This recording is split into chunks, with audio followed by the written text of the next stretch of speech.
Dans cette vidéo, je vais te résumer le livre de Robert Kiyosaki, Père riche, Père pauvre. C'est un best-seller en matière de finances personnelles. J'ai extrait pour toi les 10 points les plus importants du bouquin. C'est parti.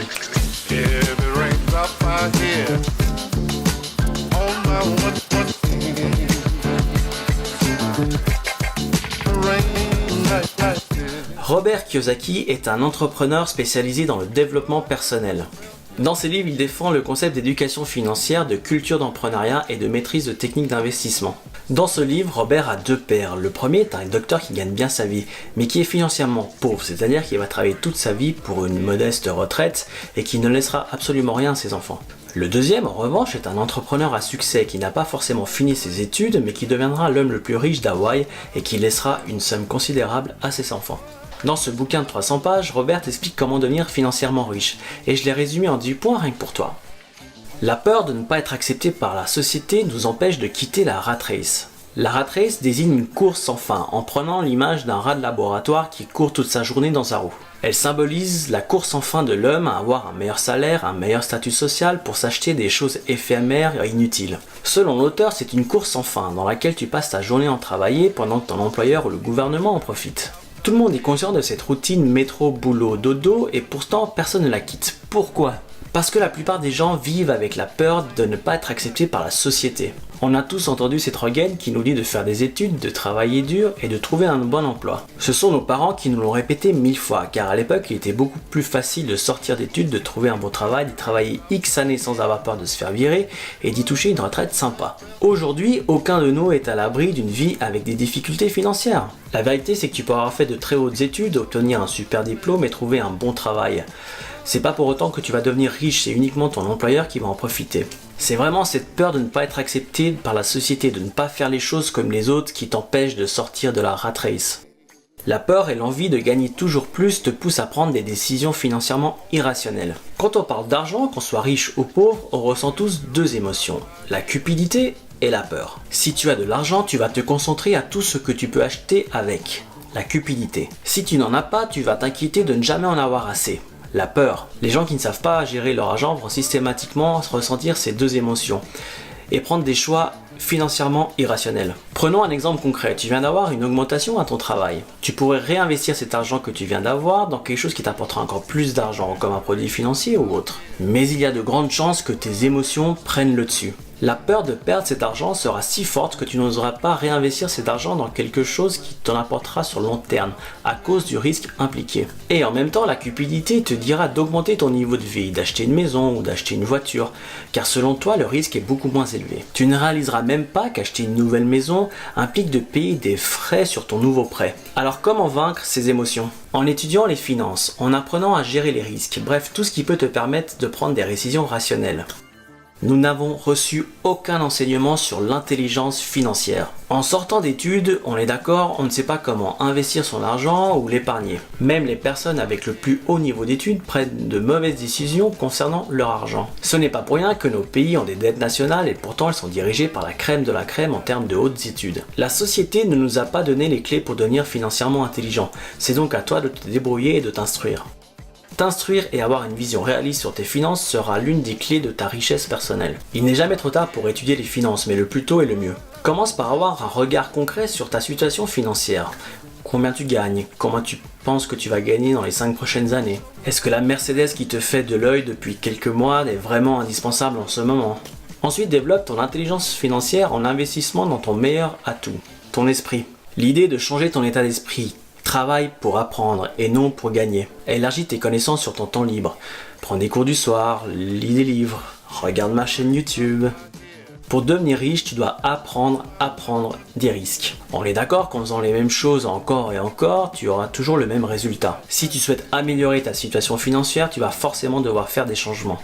Le plus important est d'apprendre à prendre des risques, ou plus précisément d'apprendre à gérer ces risques et de ne plus du tout en avoir peur. L'investissement dans une action ou une obligation est beaucoup plus risqué qu'un investissement bancaire, mais également beaucoup plus lucratif. Les investissements immobiliers sont également très intéressants, mais pour faire simple, plus le gain est important, plus le risque est élevé. Pour contrôler ces risques, l'auteur te conseille d'étudier les produits sur lesquels tu investis et surtout de te diversifier. C'est-à-dire d'investir dans différents types d'actions, de manière à ce que si l'une saute, l'autre augmente, afin que ton capital Continue d'augmenter ou du moins ne chute pas trop. La route vers la richesse est longue et tu dois rester motivé. C'est très facile de se décourager lorsque tu vois le prix de l'action dans laquelle tu as investi qui chute à grand V. Pour atteindre tes objectifs, il est donc important de trouver des astuces afin de rester motivé. Un exemple serait d'avoir une liste de ce que tu veux et de ce que tu ne veux pas du tout dans ta vie. Par exemple, tu peux te dire que tu veux te débarrasser de la visa d'ici la fin de l'année et que tu ne souhaites pas te sentir coincé financièrement pour tes prochaines vacances. Une autre méthode que j'applique personnellement est de te payer en premier avant de dépenser ton argent dans des extras. Par exemple, si ton objectif est de financer tes prochaines vacances, saisis un ordre permanent sur ton compte bancaire afin d'économiser chaque fois que tu reçois un salaire. C'est vraiment quelque chose que je te conseille de faire. Moi, je n'y pense même plus. Chaque fin de mois, je reçois mon salaire et mon compte épargne grossit sans y penser. J'ai choisi cette méthode car je me suis rendu compte que si j'attendais la fin du mois pour le mettre de côté, il me restait généralement pas grand chose. On a tous tendance à dépenser notre argent à hauteur de ce qu'il y a sur notre compte. A l'inverse, maintenant qu'il me reste une plus petite somme sur mon compte car le reste je l'ai déjà épargné, je vais gérer mes dépenses tout simplement différemment. La paresse et l'arrogance sont les pires ennemis de ta richesse. Même lorsque tu es financièrement intelligent, ces deux traits de caractère peuvent être une menace pour ton argent. Prenons l'exemple d'un homme d'affaires qui travaille plus de 60 heures par semaine. On est d'accord qu'on a tendance à se dire que cet homme est tout sauf paresseux. Cependant, en travaillant autant, il met sa famille de côté, il sait très bien qu'il a des soucis à la maison, mais il préfère s'enterrer dans son travail. Il est donc paresseux car il évite d'agir et en subira les conséquences un jour ou l'autre. L'arrogance est extrêmement dangereuse pour tes investissements. Par exemple, certains sites n'hésitent pas à flatter ton ego dans le but de dissimuler certaines commissions exagérées. Prends donc le temps d'étudier chaque produit dans lequel tu investis et de ne pas procrastiner, c'est-à-dire de ne pas repousser au lendemain ce que tu peux faire aujourd'hui. Investis uniquement dans des actifs qui peuvent t'apporter plus d'argent et évite les passifs qui t'en enlèvent. Connaître la différence entre un actif et un passif est primordial pour tes décisions futures. En réalité, c'est très simple. Un actif est quelque chose qui t'apporte de l'argent, alors qu'un passif est quelque chose qui s'ajoute à tes dépenses. Un actif peut être une société, un investissement immobilier, un investissement boursier, un livre que tu as écrit. Bref, tout ce qui te produit de l'argent périodiquement ou que tu peux revendre plus tard. En investissant dans des actifs, ton argent va devenir ton propre employé car c'est lui qui va te générer encore plus d'argent. Ça paraît simple à dire comme ça, mais la clé pour devenir riche est d'avoir un revenu plus important que la somme de tes dépenses et d'investir cette différence dans des actifs de manière à avoir toujours plus d'argent. Malheureusement, plusieurs personnes confondent encore les actifs et les passifs. Par exemple, une maison est souvent considérée comme un investissement immobilier, comme un actif, et pourtant c'est le pire passif que tu puisses avoir. Pour faire simple, une maison implique des taxes, un prêt et des intérêts. Tout un tas d'argent que tu ne vas pas mettre dans des vrais actifs. La voiture est également un horrible passif parce que si tu y penses bien, c'est juste un moyen d'aller d'un point A à un point B, mais ça te coûte de l'argent, tu as besoin d'une assurance, tu as des frais de réparation et le pire c'est qu'elle perd de sa valeur dans le temps. En revanche, si tu es un taxi, ta voiture devient ton actif car c'est grâce à elle que tu peux gagner ton argent. Dans ce cas-là uniquement, ça a du sens d'investir dans ta voiture car c'est ton outil de travail. Assure-toi donc de bien connaître la différence entre les actifs et les passifs, c'est pour moi vraiment la clé de ce livre.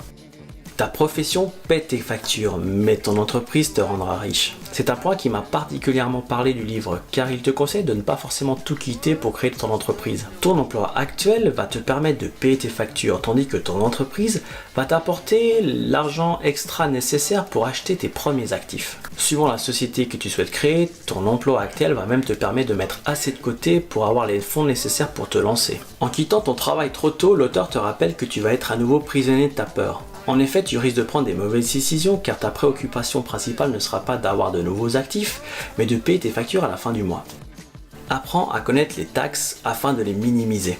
Tout le monde sait que les impôts nuisent à ta richesse personnelle et pourtant peu de personnes se soucient de savoir comment les réduire. Il y a pourtant plusieurs façons d'y parvenir légalement. Quand tu es employé par exemple, tu gagnes un salaire, tu es imposé à l'auteur de ton revenu et tu vis avec ce qui te reste. Une entreprise au contraire a un chiffre d'affaires, énormément de dépenses et n'est imposée uniquement sur ce qui lui reste. C'est donc un excellent moyen de t'enrichir car tu peux investir à travers elle. L'argent gagné dans tes investissements sera beaucoup moins taxé que si tu investissais en ton propre nom. En connaissant le système de taxation de ton pays, tu vas pouvoir réduire le montant que le gouvernement te prend. Le message à retenir de ce livre est qu'on ne t'apprend rien durant tes études et que c'est à toi de te débrouiller pour devenir financièrement intelligent. Devenir riche demande la combinaison d'un excellent QI financier et d'un bon état d'esprit. Ton esprit est ton actif le plus puissant et tu te dois d'investir en lisant des livres comme celui-ci. Le point clé de ce livre selon moi est de bien connaître la différence entre un actif et un passif. Du moment que tu en es conscient, tu vas prendre d'autres décisions dans ta vie de manière à avoir plus d'actifs qui vont t'apporter plus de revenus et ainsi créer un cercle vertueux vers ta richesse. Tu dois également avoir un état très conscient de ta situation financière actuelle. Le plus simple, et c'est ce que je fais, c'est d'avoir un fichier Excel dans lequel tu notes tous tes frais récurrents, l'essence, ton loyer, Netflix, peu importe. Le but est d'avoir une vision très réaliste sur ce qu'il te reste à la fin du mois et à partir de là de fixer tes objectifs pour les années à venir. Mettre de côté pour tes prochaines vacances, avoir un plan d'épargne ou avoir des objectifs pour acheter tes premiers actifs. Une fois que tu auras ton système financier en place, tu verras que tu vivras au niveau de tes moyens et non pas au-dessus. Ça fera de toi une personne plus intelligente financièrement que la moyenne. Voilà, cette vidéo est finie, j'espère qu'elle t'a plu, j'espère que tu as appris beaucoup de choses. Personnellement, c'est le premier livre que j'ai lu avant de me lancer un peu dans l'entrepreneuriat. Ça m'a permis de changer mon état d'esprit et surtout mes croyances et mes peurs par rapport à l'argent, le fait d'en perdre, le fait de ne jamais en avoir assez. Aujourd'hui, je travaille à 100%, j'ai lancé cette chaîne depuis quelques semaines, mais j'ai également une société dans laquelle je vais un peu plus te parler par la suite. J'ai également mis tout un système financier en place qui me permet d'économiser facilement et sans y penser chaque mois. D'ailleurs, je te ferai sûrement une vidéo là-dessus, dis-moi si ça t'intéresse dans les commentaires. C'est tout pour aujourd'hui, si tu as d'autres questions, n'hésite pas, comme d'hab, dans les commentaires. Moi, je te dis à la semaine prochaine, ciao.